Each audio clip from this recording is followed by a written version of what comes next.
Hello, everybody. Dave Neal here, stand-up comic host of Bachelor Nation News, and we've got a little update from the world of the Bachelorette. Hayden has an Instagram response after his story played out last night where he told Gabby she was rough around the edges. Well, let's dive right into it. Follow me on Instagram at DNeals. I am smooth around the edges thanks to some exfoliating by a good loofah and sea salt scrub. That's right, your boy does not mess around. No edges have been roughed in the process. Follow me on Patreon, patreon.com/Dave Neal. I'm going to be sharing a spoiler I've got, a little juicy, at 10 a.m. Pacific time. You can always watch those afterwards if you're catching this later than that. And also, here's another thing I'm going to be doing on the Patreon. I do this every once in a while. I've been sort of like lightly house hunting, just hoping the whole housing market collapses to a point where people in my generation can actually afford a down payment. And in the process, I've been sharing you guys some ones that I've been looking at. Here's one. This is one that Tasha didn't like here, but I'll tell you what. I think a lot of you guys are into the house hunting. Now, it looks great from the outside, but the roof was real shoddy on it. But this house had quite the view. That's the view of downtown LA. So we looked at this on Saturday. Tasha hated everything about it. Trust me when I say it looks better in the photos, but it's almost like a treehouse the way that it's designed. It looks like one, breeze or if you eat too much chili, you're gonna blow the roof off this thing. But either way, it had nice cement floors, good natural light. Hey, what's that? Crawl-footed tub, whatever. Either way, women love a good crawl tub there. The shower didn't have walls. It was all right. It had a nice little area for the in-laws when you're trying to avoid them. And then a nice, just amazing outdoor space. So I'll be sharing more of this as I've been looking at properties. Oh, it had a sauna. Sauna was nice. That was kind of cool here. Anyway, they always show the photos with the lights on because it looks better. And not to mention, what was it? What did it go for? $900,000, which is actually not too bad. That's actually not too bad for LA. I know. Tell me about how you can be the mayor at Des Moines if we're $900,000. I totally understand. So in today's video, you might say, Dave, are you stalling for time? Yeah, there isn't too much to talk about. Here's Haydens' response. He tells Gabby she's rough around the edges, and he goes, "What a night with so many emotions going on. I have to say I have an overwhelming amount of respect for Gabby and Rachel. Looking back, I can definitely say I may not be the most eloquent with words at times, but I aimed my heart in the direction of my intentions. Extremely glad Rachel saw me for who I am inside and allowed me to continue the journey with her. Hashtag I do accept this rose." It's a weird hashtag. Anyway, so that's where he's at. It's not going well for the DMs when you have to close the comments. Comments on this post have been limited. You damn right they have. So Katie goes, "This is effing rude. I hate this. Gee, Jesse, stop this madness." And then Caitlin, of course, hasn't even responded since last week when she goes, "And for that reason, I'm out." So Caitlin's civil disobedience, she has decided to boycott, I'm assuming, the rest of the season. We'll see how that goes. Let's go back to Hayden here. Here are just some random thoughts from Twitter. And look, you can always say, hey, I know people are trying the best with the information they have, but you have to wonder, whenever you're breaking up with someone, and look, Gabby didn't even have to like Hayden, right? Didn't even have to like him.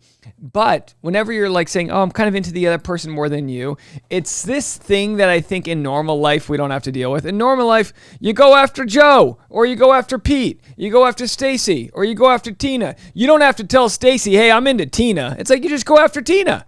But because this is the show and this is how it's going to be working, that's what they're doing. And people have said, well, on Joe Millionaire, they didn't have this problem. And I go, well, Joe Millionaire isn't The Bachelor who has a reward system for their producers to create more mess.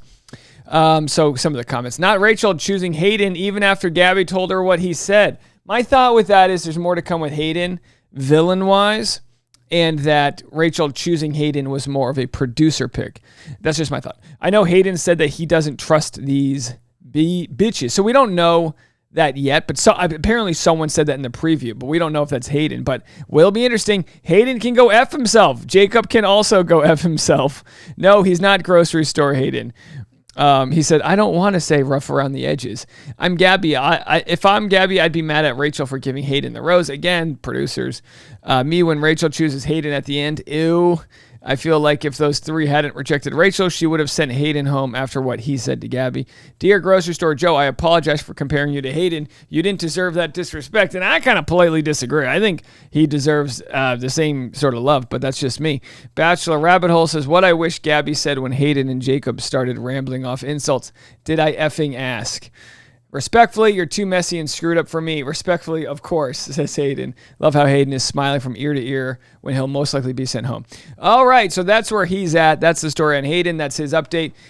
But because, you know how it is, because he made this post private, his previous post from a week ago is getting all of the love. He posts a nice shirtless photo, looking very swole, as the kids say. Gina Marie goes, rough around the edges. You could only wish to be roughed up by her.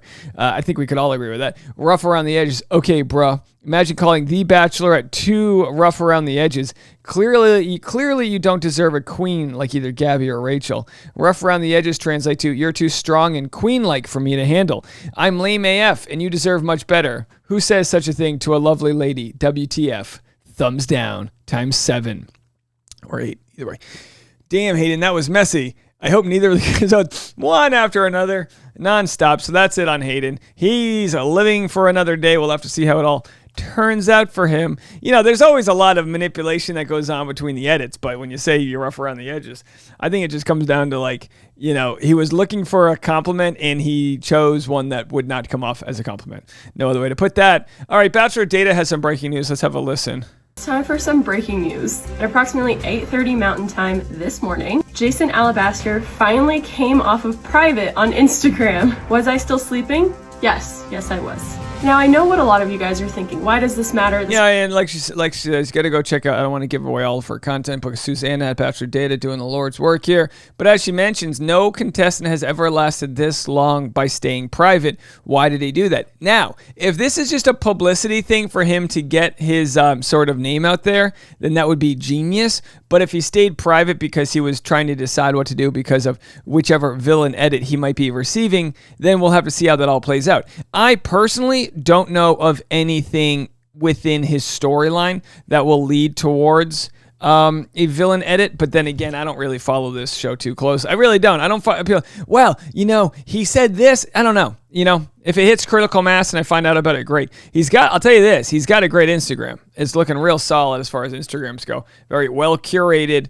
Oh, but let's see, when does it end? It ends just about a year ago. Hey, look, I don't blame people, man. I don't blame people with the way it works out there. Delete all your social medias. Like, I don't blame them one bit. What else do we have here? Oh, so I wanted to respond to some comments that I got here from some people regarding my Cassidy calls out Bachelor influencers video. Cassidy basically said, I'm never going to take $1 on my social medias. This is the way it's supposed to be. My response was, hey, look, don't blame influencers for making a buck. Don't blame influencers for, you know, doing what already exists, which is marketing and advertising. Here's Natalie's response. And again, I appreciate all these responses. This is someone I disagree with, but in the most respectful way possible. And by the way, this comment is the best way to ever comment to me. It's a compliment sandwich, and this is what we love. People, Dave, what are you so soft? You need a compliment sandwich? Yeah, absolutely. Compliment sandwich. Carb me up, baby.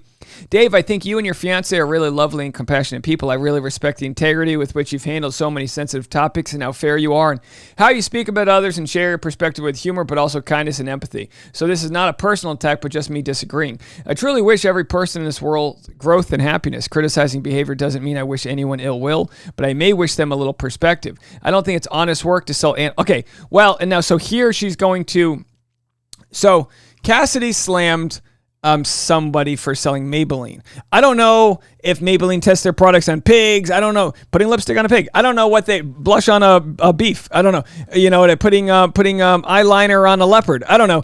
We want to keep on going. Putting concealer cream on a cheetah. You know what I mean? Putting what's some other products that, you know, women use there? So eyeshadow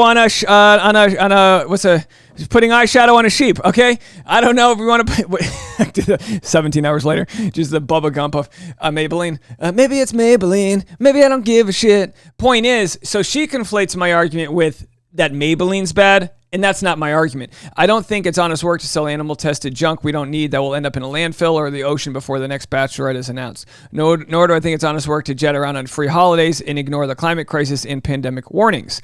This is a community that I've rarely seen have the guts to stand up for any social justice issues for fear of losing followers. First of all, I think there's so many social justice issues. Anyway, I have seen very few use their voice platform for things that matter a little more than self-promotion and vanity. If they gave a fraction of as much time to causes as they gave ads, I would have a little more respect for it all, and I would consider their work much more honest. I take selfies and I like pretty things too, but there are so many issues that matter, and it's such a tremendous waste to have a career that's about selling things we don't need in our horrible, polluted planet and focusing so much on image, vanity, and ego when it's been showing how destructive all the smoke and mirrors keeping up with the Joneses' Emperor's New Clothes song and dance is to our mental health. Okay, I don't disagree with that idea. Like capitalism, we're always trying to sell us on new products. I totally understand that. But my problem is like, look, and again, this isn't like a whataboutism, like this is worse than that, but we've got faceless pharmaceutical companies, insurance companies, and all these like companies that sell us like on this fear-based life and literally create, kill people. That's such a bigger problem to me. Like anyone else, when people come into the United States, leave a comment if you're from outside the country and let me know. I hear nonstop people going, I can't believe the advertisements that run on your TV.